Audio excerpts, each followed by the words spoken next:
우리 수요일 저녁에는 개수가에서 하이델베르크 요리 문답의 내용을 우리가 함께 살펴보고 있습니다.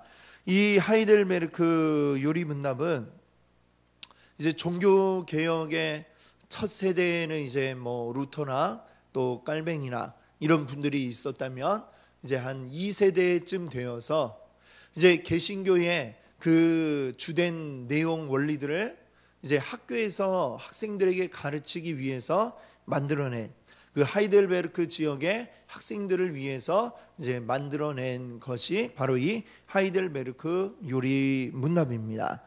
그래서 이 내용들을 우리가 계속해서 보고 있는데 맨 앞에는 어떤 내용이냐면 우리 인간의 죄악됨 그리고 죄의 결과로 인한 비참함에 대해서 이제 먼저 이제 다루었습니다. 그 내용이 이제 1번부터 11번 질문까지가 이제 그런 내용이 나왔고요.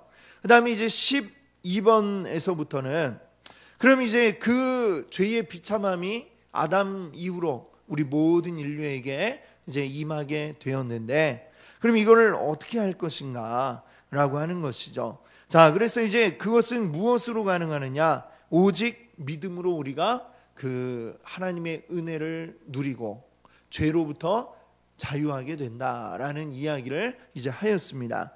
그럼 그 하나님을 믿는 그 믿음은 바로 무엇이냐라는 것을 이제 이야기하면서 그 내용이 사도신경에 잘 나타나 있다라고 하면서 이제 사도신경의 내용을 우리가 지금 함께 보고 있습니다. 그래서 25번부터 28번까지는 이제 한번 여러분 가지고 있는 성경책 앞이나 뒤에 보시면은 사도신경의 내용이 나오죠. 보시면 다 외우고 계시지만 제일 앞에 어떤 내용이 나와 있어요? 전능하사 천지를 만드신 하나님 아버지를 내가 믿사오며 이렇게 되어 있습니다. 여기는 이제 누구에 대한 이야기를 하고 있어요? 우리의 성부 하나님에 대해서. 그 다음에 이 사도신경의 전체 내용이 성부 하나님, 그 다음에 성자 예수님, 그리고 성령 하나님에 대해서 이렇게 쭉 이야기하고 있습니다. 그 순서대로 지금 이제 살펴보니까 28번까지는 이제 성부 하나님에 대하여서 이야기를 했습니다. 하나님은 전능하신 분이시고 또한 이 천지 만물을 지으신 분이시고 그 아버지를 내가 믿는다. 우리의 아버지시고 그리고 그것을 믿는다는 게 무엇인가? 여기에 대해서 이제 말씀을 드렸고요. 오늘부터 이제 29번부터 52번까지는 이제 성자 예수님에 대한 이야기. 예수님은 어떤 분이시고 예수님이 하신 일은 어떤 일들인가? 좀 하나님에 대한 부분, 성부 하나님에 대한 부분은 25번부터 28번 짧죠. 근데 성자 예수님에 대한 부분은 많습니다. 사도신경에도 보면 하나님 아버지에 대한 부분은 위에 이제 맨 위에 한 줄이 있고요. 그 다음에 이제 성자 예수님에 대한 부분이 이렇게 제일 많습니다. 그렇기 때문에 이제 예수님에 대한 부분이 이제 설명이 이제 제일 많이 들어가게 되는 건데요. 자, 이제 오늘 그 29번 질문을 한번 읽어보겠습니다. 제가 질문을 읽고 여러분들이 한번 답을 읽어주세요. 왜 하나님의 아들을 구주 예수라고 부릅니까? 우리를 죄에서 건지셨기 때문입니다. 더욱이 우리는 다른 데서 구원을 찾아서는 안 되고 찾을 수도 없기 때문입니다. 아멘. 자, 이제 예수님에 대한 이제 부분을 설명을 하는데 이 사도신경에 예수님에 대해서 어떻게 이야기하고 있냐면 그 순서 원래 순서를 이제 원래는 이제 라틴어로 되어 있거든요. 그 라틴어 이제 순서에서는 어떤 순서로 되어 있냐면 예수, 그 다음에 그리스도, 그리고 독생자, 그리고 주인이시다라고 이런 순서로 설명을 하고 있습니다. 그런데 우리 성경에는 이제 뭐라고 되어 있냐면 우리 주 예수 그리스도를 믿사오니 이렇게 되어 있죠. 그래서 우리의 주가 먼저 나오고 그 다음에 예수, 그 다음에 뭐 이렇게 순서가 좀 한글로 번역되다 보니까 바뀌어져 있어요.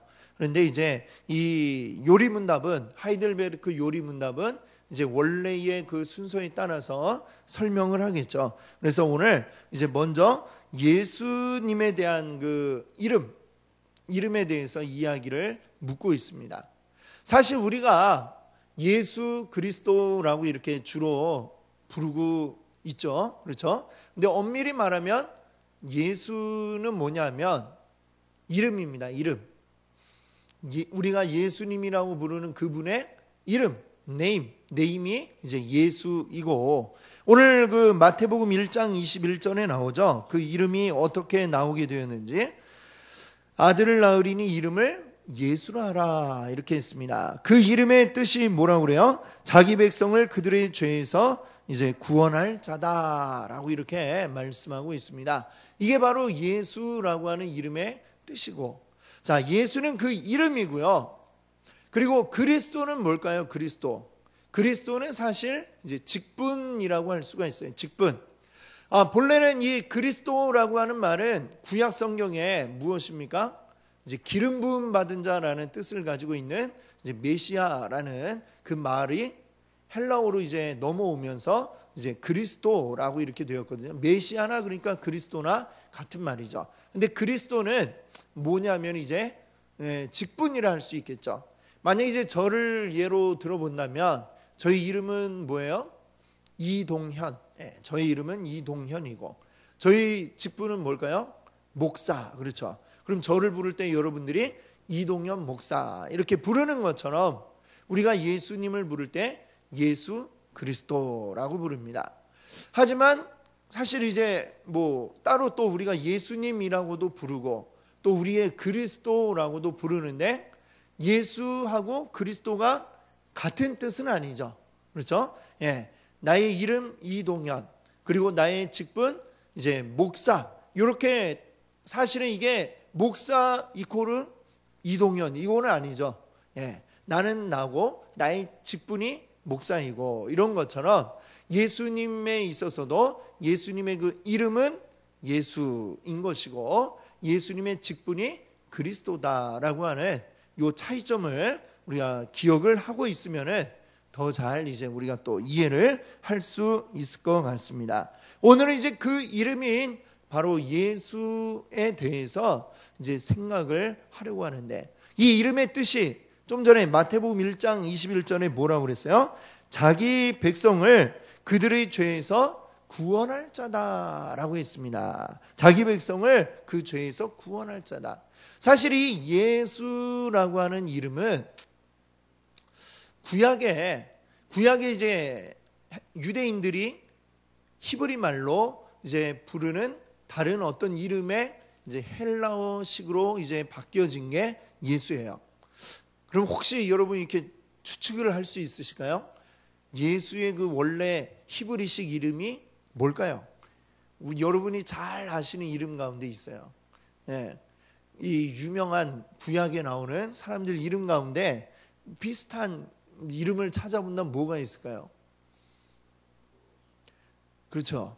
우리 창세기, 출애굽기, 레위기, 창세기, 출애굽기, 레위기, 민수기, 신명기 다음에 나오는 여호수아. 여호수아라고 하는 게 이제 사실은 같은 의미를 가지고 있는 히브리식 이름입니다. 여호수아. 그것이 신약 시대에 와서는 이제 헬라식으로 이제 음을 이제 바꾸어서 부른 게 예수라고 이렇게 불려지게 된 것입니다. 사실은 여호수아, 구약 성경에도 보면은 우리가 아는 그 여호수아 외에도 다른 여호수아가 많이 나와요. 뒤에 이제 선지서에 가면은 학개, 스가랴 여기 가면은 대제사장 여호수아도 나오고요. 그렇습니다. 여호수아라고 하는 이름은 사실 굉장히 이 유대인들에게 흔한 이름이에요. 지금도 또 뭐 이게 또 미국으로 가면은 이게 또 어떻게 불려져요? 뭐 조슈아 이렇게 또 이름이 이제 불려지죠. 굉장히 흔한 이름이에요. 흔한 이름. 제 이름처럼. 제 이름이 이동현인데 예전에 제가 한번 전화번호부를 찾아봤더니 거기 한 페이지 정도는 이동현 씨가 꽉 차 있더라고요. 이동현하고 쳐보면 굉장히 인터넷에도 많이 나와요. 저에 대한 건 안 나오는데 하여튼 이동현 씨들이 굉장히 많더라고요. 하여튼 그런데 그것처럼 사실은 이 여호수아라는 이름 또는 예수라고 하는 이름은 이 유대인들에게는 굉장히 익숙하고 흔한 이름이었다라고 할 수 있습니다.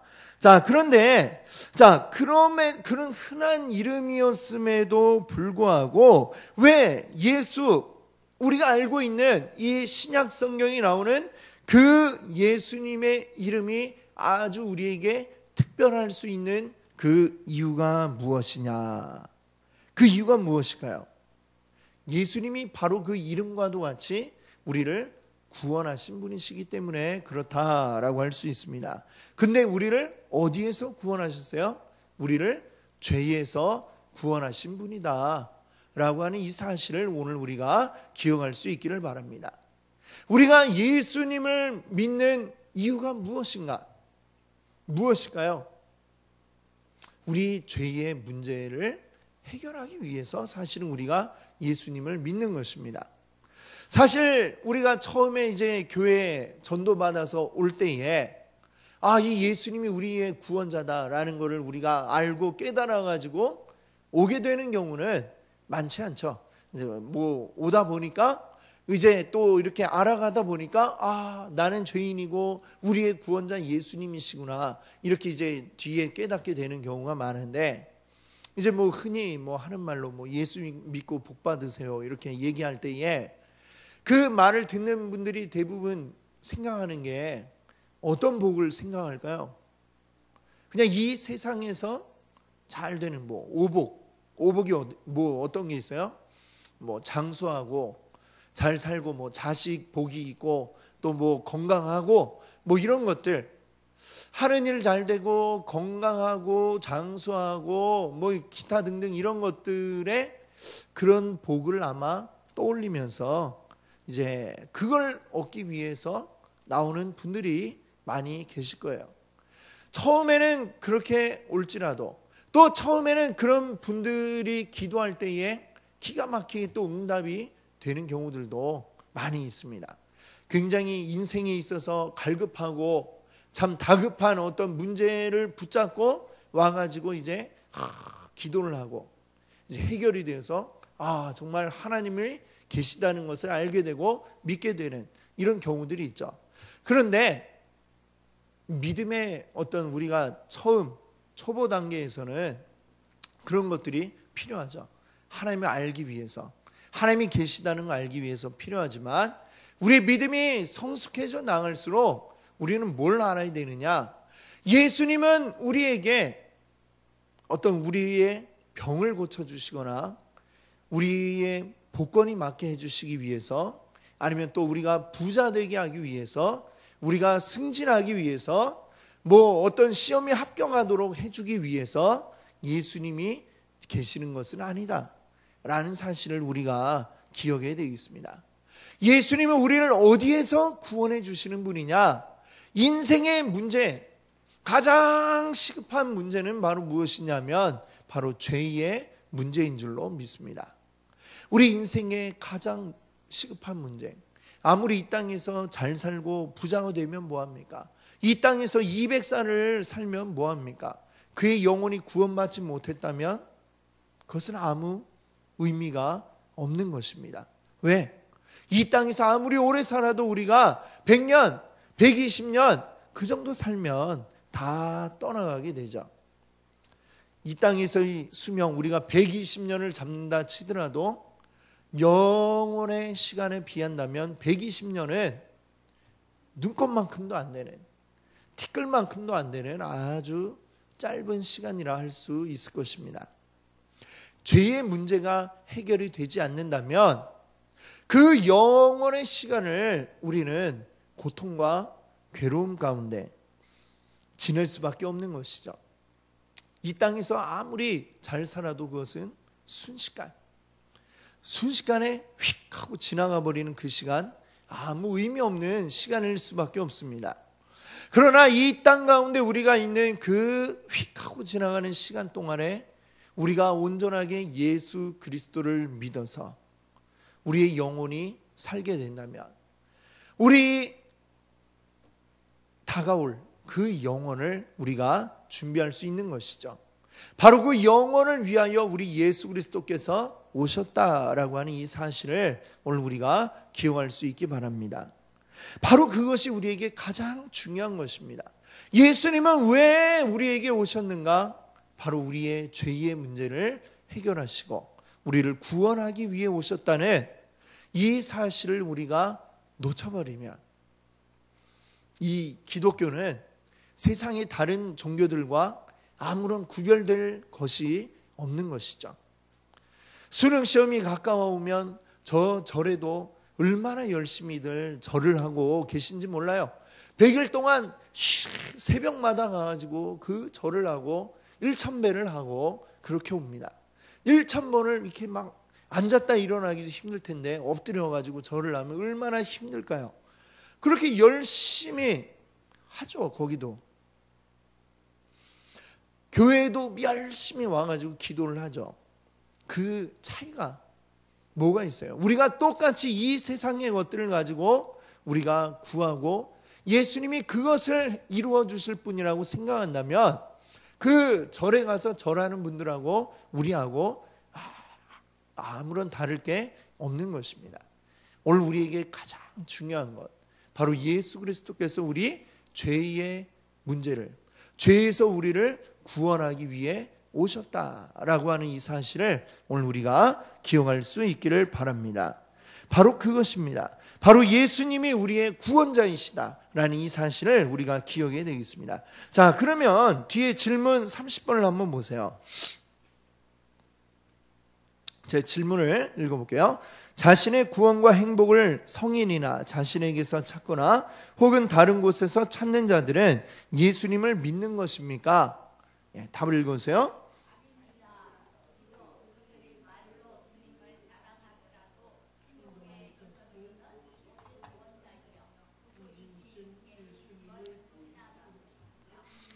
예수님이 완전한 구주가 아니라고 하든지 아니면 참된 믿음으로 구주를 영접하고 구원에 필요한 모든 것을 주님 안에서 찾든지 둘 중 하나입니다. 예, 아멘.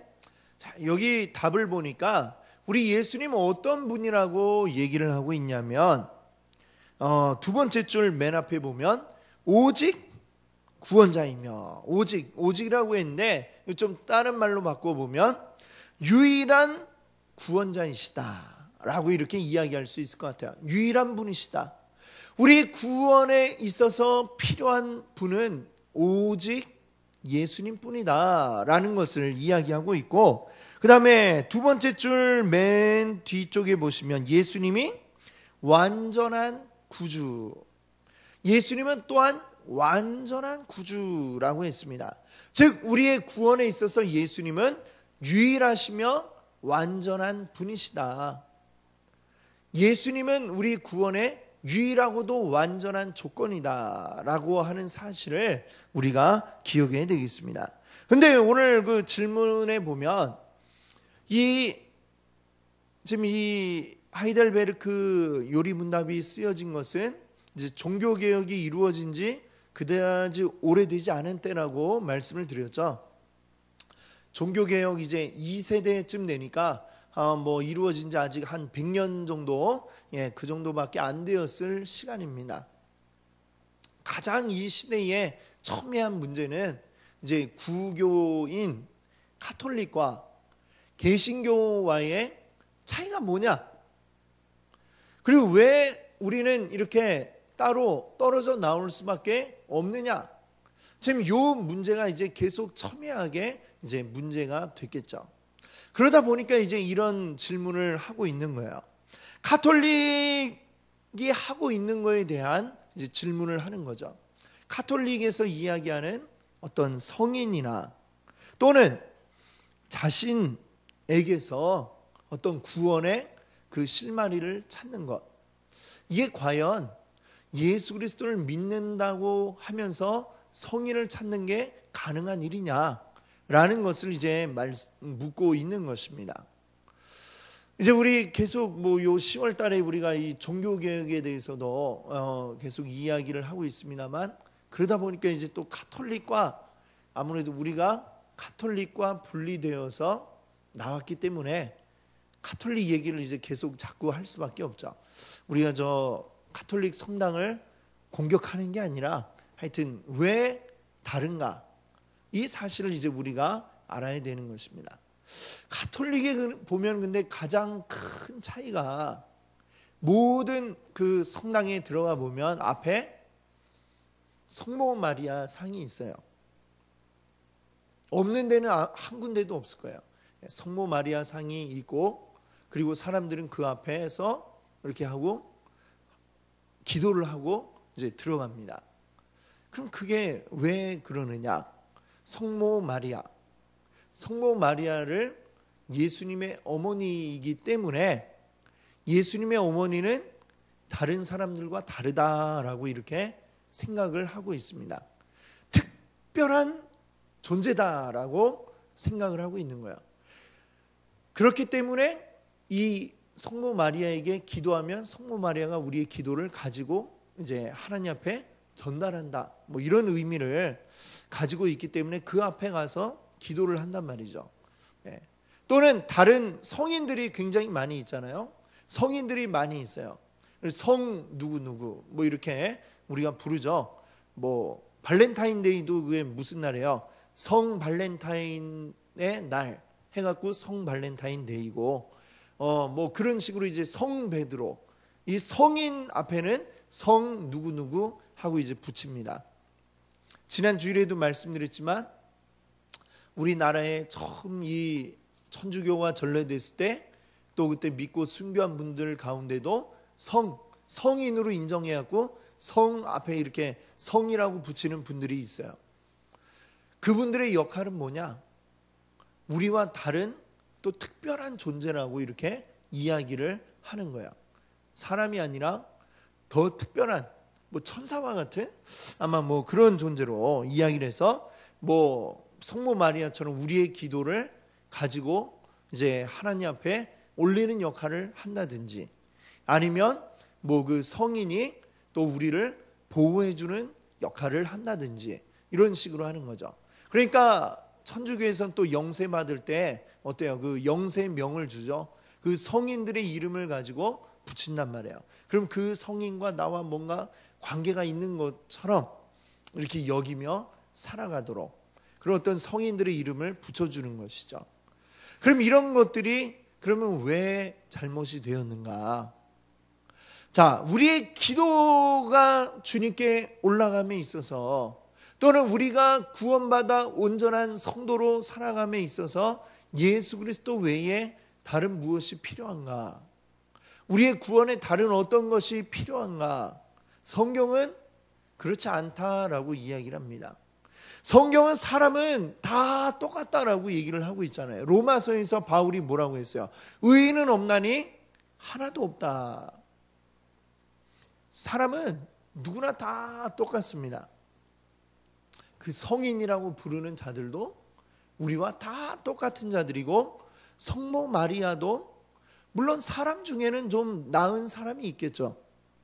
우리보다 좀 나은 사람, 그래도 우리가 보기에 존경할 만하다 하는 사람이 분명히 있을 수 있어요. 하지만 그들도 우리와 같은 사람이요, 그리고 그들도 역시 죄가 있는 자들이다. 그들은 절대 성스러운 홀리한 그런 자들이 아니다라고 하는 사실을 오늘 우리는 기억을 하지 않으면 안 됩니다. 그렇기 때문에 그런 것들이 문제가 있는 것이다 라고 하는 것이죠. 천주교에 저번에 우리가 수련회 지난번 원주에 갔을 때에 거기 이제 갔다가 이제 마지막 날에는 그 근처에 보니까 또 무슨 성지가 있더라고요. 성지가 있어서 거기에 또 이제 잘 공원처럼 이제 꾸며놨다고 해서 이제 거기가 베론 성지였나? 그렇죠? 거기에 가니까 이제 그 성당이 있어요. 들어가 보니까 거기에도 이제 순교한 분들이 거기에 있어서 그걸 기념한 성당인데 들어가 봤어요. 들어가니까 바로 그 성당 입구에 그 성모 마리아 상이 있고, 그다음에 저 왼쪽 편에 이제 보니까 이제 방 같은 것들이, 조그만 칸 같은 것들이 있어요. 그게 뭐냐면 거기가 이제 뭡니까? 자기 죄를 이제 고백하는, 고해 성사를 하는 그 방들이 여러 개가 이제 쭉 있더라고요. 예. 아마 이제 예배 드리는 날 그 안에는 또 신부님이 앉아 있고 쭉 드릴 거예요. 그러면 자, 이것도 분명히 우리가 누구든지 기도하면 주님이 들으시고 내가 응답하리라 말씀을 했는데, 그걸 왜 꼭 굳이 신부님께 이야기를 해야 될까? 신부님이 우리 죄를 사해주는 능력이 있나요? 모든 것은 우리 예수 그리스도의 보혈에 의해서 우리 죄가 깨끗하게 되었고, 우리 죄를 우리가 주께 고하면 우리 주님께서 우리를 용서해 주셨다라고 말씀하고 있습니다. 성경이 이야기하는 바가 그런 것이죠. 그래서 종교개혁이 일어났을 때 가장 중요한 그 구호 가운데 하나가 뭐예요? 오직 성경, 오직 성경. 성경이 이야기하고 있는 바, 하나님께서 우리가 구원받는 데에 있어서 필요한 모든 것을 이 성경 안에 이미 주셨다라고 이제 우리는 그것을 믿는 것입니다. 하나님께서 이 성경 말씀을 주셨고, 하나님의 말씀은 정확무오하고, 그리고 거기서 점 하나도 더 찍거나 뺄 것이 없다라고 말씀을 하고 있습니다. 그래서 우리에게 필요한 모든 게 여기 있는데, 이 이외에 더 뭔가를 자꾸 추가하고 그것을 계속해서 이제 전통으로 내려가는 것, 이런 것은 우리가 하나님을 온전히 섬기는 모습이 될 수 없다라고 이야기하고 있고, 그리고 그것 때문에 종교개혁이 일어났다라고 하는 것입니다. 종교개혁이 일어날 때 보면 이제 종교개혁으로 완전히 이제 개신교회, 이제 신교라고 이렇게 하죠. 그렇게 분리된 그런 종교개혁이 있는가 하면 카톨릭 안에도 또 그런 종교개혁이 있었어요. 카톨릭 내의 종교개혁. 그러나 그 카톨릭 내의 종교개혁이 부족한 이유는 뭡니까?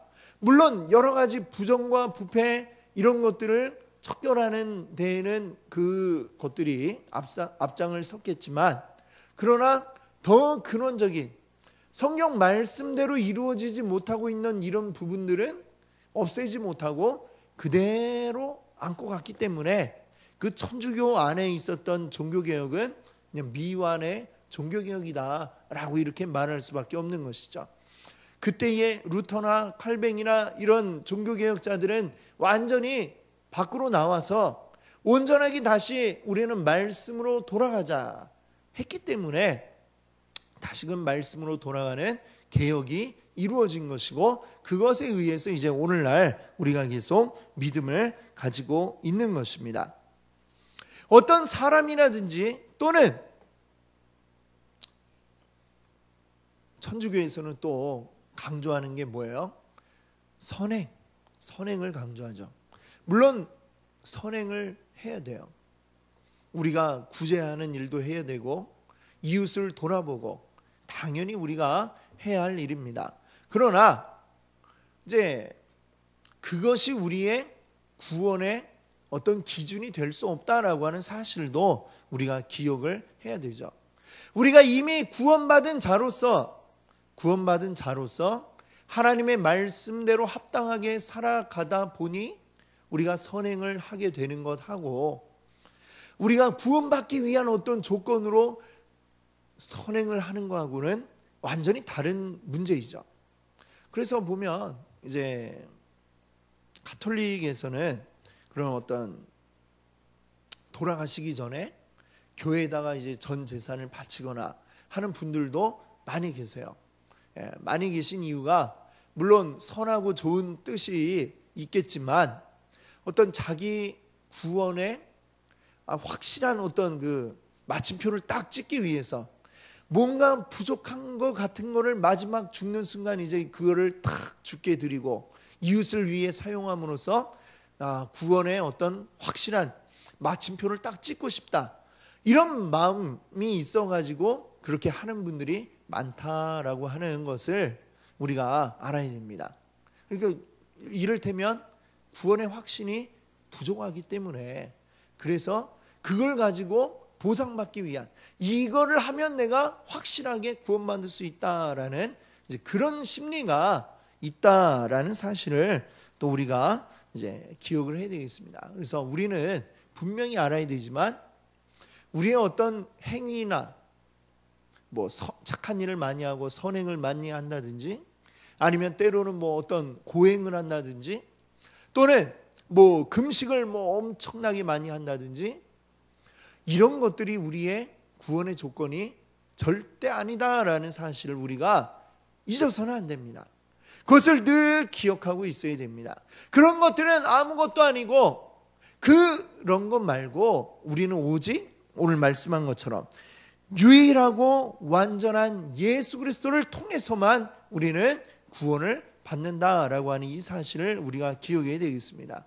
우리는 이미 구원받은 자로서 주님께 더 가까이 주님 닮은 모습으로 나아가기 위하여 우리가 또 때로는 금식도 하고, 또 우리의 삶 가운데 이웃을 구제하고 돕는 이런 일들도 하는 것이지, 그걸 통해서 우리가 구원에 이르는 것이 절대 아니라고 하는 것을 우리가 기억해야 되겠습니다. 그래서 오늘 이 말씀 통해서 우리 예수라고 하는 그 이름의 의미, 바로 우리를 죄에서 구원하고자 합니다 라고 했습니다. 그리고 이 예수님만으로 우리의 구원은 충분하다라는 것입니다. 예수 그리스도 외에 다른 뭔가를 더 해야 될 것 같은 그 마음은 우리의 인간적인 마음이죠. 왠지 불안하니까, 뭔가 확신을 얻고 싶으니까 뭐 착한 일을 한다든지, 또는 어떤 굉장한 수행을 하고 어떤 고행을 하고, 이런 것을 가지고 자기 만족을 하는 것이지, 그것은 우리의 구원의 조건이 될 수 없습니다. 오직 예수 그리스도로만 우리 구원에 이르를 수 있음을 기억하시기 바랍니다. 그리고 그것을 온전히 믿는 자들이 주님의 자녀됨을 우리 기억할 수 있기를 바랍니다. 오늘 그것으로 온전한 우리 믿음 위에 서 계시는 우리 모든 성도님들 되시기 바랍니다.